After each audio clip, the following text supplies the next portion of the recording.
नमस्कार। सदीनामा रोजाना बुलेटिन में आप सभी का स्वागत है। मैं रूपा रजक आ गई हूँ लेकर 25 मार्च 2026 का संपादकीय, जिसका शीर्षक है भगत सिंह के प्रेरणा स्रोत तथ्य, जिसे कलमबद्ध किया है हमारे संपादक महोदय विवेक आर्य जी ने। आज का हमारा विषय भगत सिंह को लेकर है।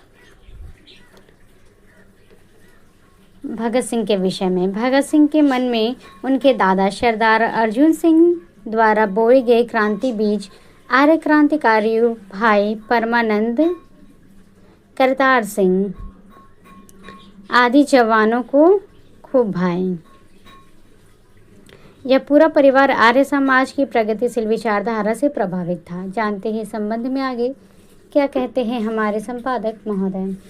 इस लेख को पढ़ने वाले ज़्यादातर वे पाठक हैं जिन्होंने आज आज़ाद भारत में जन्म लिया। यह हमारा सौभाग्य है कि हम जिस देश में जन्मे हैं उसे आज कोई गुलाम भारत नहीं कहता, उपनिवेश नहीं कहता, बल्कि संसार के एक मजबूत स्वतंत्र राष्ट्र के नाम से हमें जाना जाता है। इस महान भारत देश को आज़ाद करवाने के लिए हजारों क्रांतिकारियों ने अपने प्राणों की आहुति दी, आज़ादी के पवित्र यज्ञ में डाले, तब कहीं जाकर हमें आज़ादी मिली। भगत सिंह के बलिदान का महत्व। भगत सिंह का नाम भारत की आज़ादी के आंदोलन में एक विशेष रूप से लिया जाता है। प्रथम में भगत सिंह उन नौजवानों के लिए प्रेरणा स्रोत बने जिन्हें आज़ादी की भीख के रूप में मांगने में कोई रुचि नहीं थी। दूसरे, 1857 के प्रथम स्वतंत्रता आंदोलन के असफल हो जाने के बाद अंग्रेजी सरकार द्वारा बड़ी निर्दयता से आज़ादी के दीवानों पर अत्याचार किए गए। उस क्रूरता का उद्देश्य था भारत की प्रजा के मन में अंग्रेज जाति की श्रेष्ठता और अपराजय होने के भाव को बल प्रदान करना, जिसे वे दोबारा आज़ादी प्राप्त करने का प्रयास न करें। इस भय को मिटाने में ही भगत सिंह की कुर्बानी ज़्यादा याद रखी गई।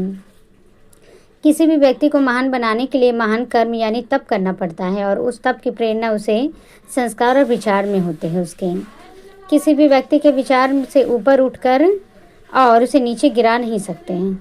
भगत सिंह के वे संस्कार क्या थे जिनसे उनके व्यक्तित्व का निर्माण हुआ?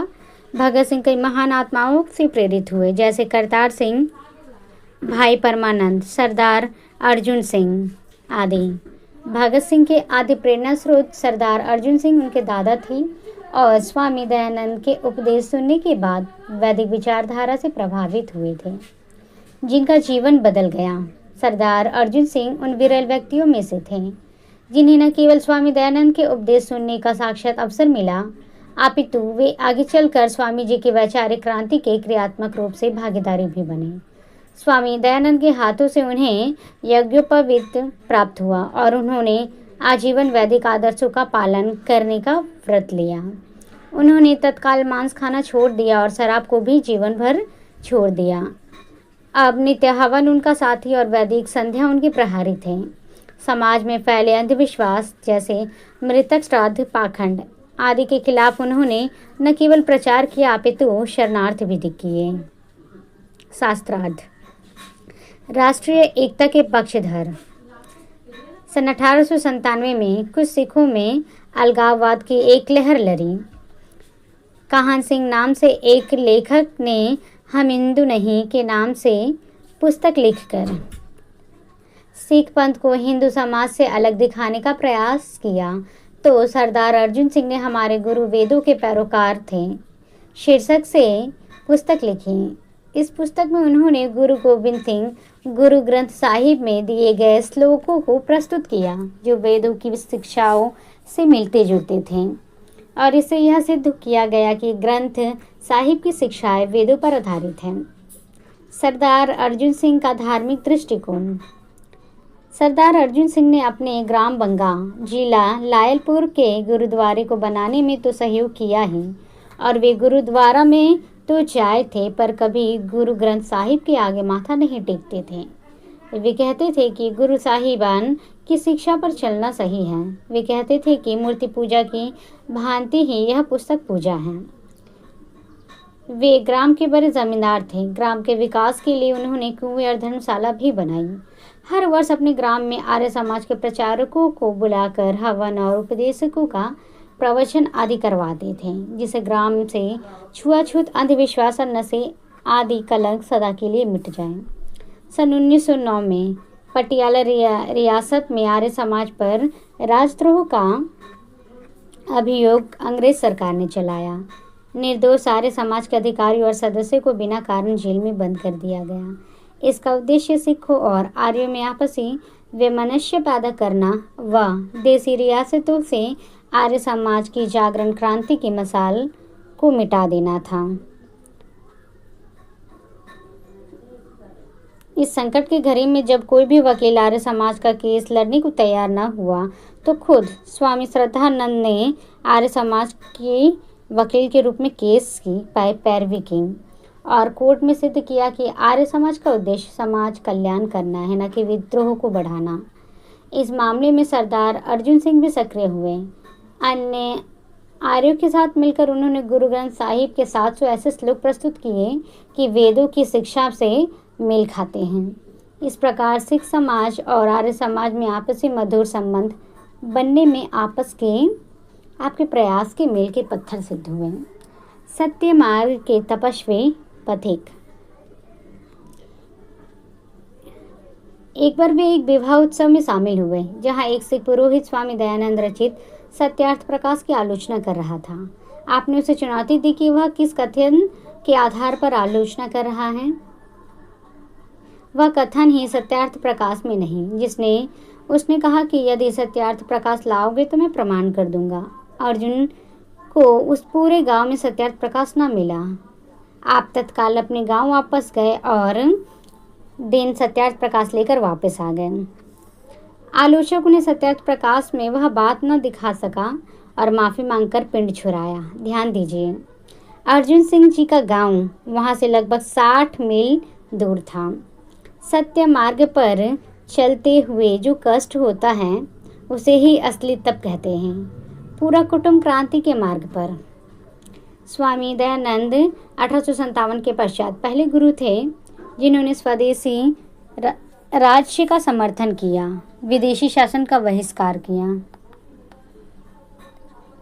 उनकी इस जन चेतना के आह्वान का सरदार अर्जुन सिंह पर इतना गहरा असर पड़ा, न केवल वे स्वयं स्वतंत्र आंदोलन में शामिल हुए, बल्कि उनका समस्त कुटुंब भी इसी आंदोलन में शामिल हुए। जब भगत सिंह और जगत सिंह 8 वर्ष के हुए तो अर्जुन सिंह जी ने अपने दोनों पोतों का यज्ञ पंडित लोकनाथ तर्क वाचस्पति के हाथों से करवाया और एक पोते को दाईं और दूसरे को बाईं भुजा में रखकर यह संकल्प लिया, मैं इन दोनों पोतों को राष्ट्र की बलिवेदी के लिए दान करता हूँ। अर्जुन सिंह जी के तीनों लड़के पहले से ही देश के लिए समर्पित थे।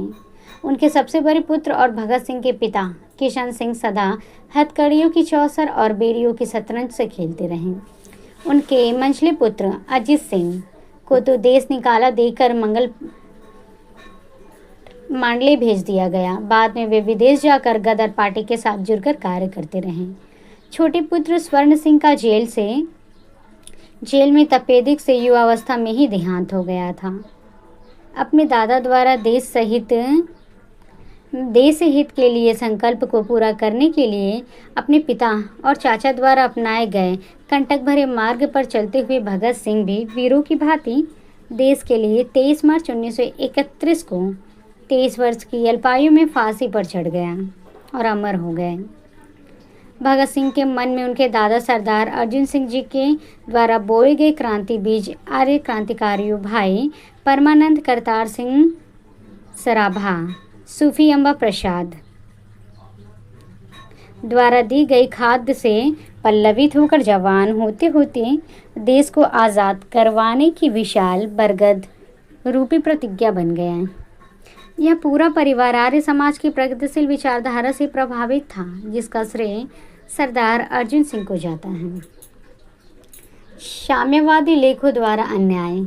मैं नास्तिक क्यों हूँ? भगत सिंह की ये छोटी सी पुस्तक साम्यवादी लंबी लाबी द्वारा आज के नौजवानों में खासी प्रचारित की जाती है,